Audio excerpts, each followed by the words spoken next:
The next thing is to soak the rice. Typically, it would be better if you can soak it for at least an hour, if not more.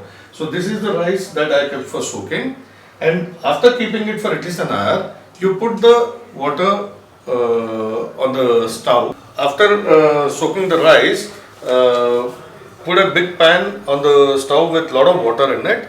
Ensure that there is more water, there's a lot of water so that the rice can boil freely. And into this water, once you put it on the stove, you add the second pouch of the masala packet, which consists of salt and the whole garam masalas, which are the long ilaichi, salt, sajira and dalchini. Add this, mix it with a spoon.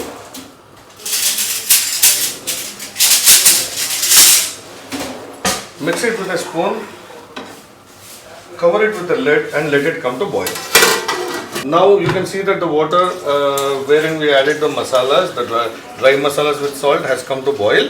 This is the right time to add the rice, which we kept soaking for more than an hour. Just add the rice into this.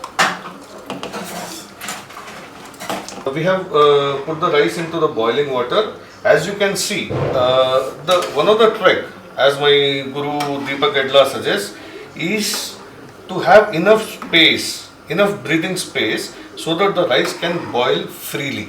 That is one of the very important techniques in making a good biryani. Now the rice has been boiling for a little while. You can see that there is still enough space in the basin for the rice to boil freely and dance around, as they say. It will probably take a couple of more minutes for it to come to the consistency when I would want to drain the water off and add this to the biryani handi, the marination for putting it on dum. So we'll get back after 2 minutes. The rice is now almost coming to the kind of consistency I was expecting, which is almost 80% cooked. Let us see. Yes, that you can see that it is almost there. At this time, you may also want to taste the salt and add a little if required. It is perfect. Now I am going to drain out the excess water from this and add this rice to the marination of the chicken and masalas for putting it on dum.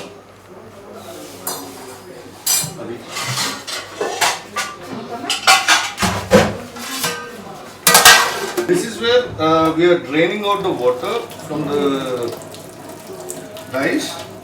This is when you need to be a little very careful because it's very hot. I am using a thick towel which is folded 4 ways. This burns your arms. It might also help if you leave the tap open so that the hot water that is coming gets cooled off and the fumes don't burn your fingers. Now we have drained the water completely. We will take this rice and add this directly onto the marinated chicken. Just pour it over the chicken. And you can see how free flowing this rice is. That tells us that the rice is perfectly cooked so far.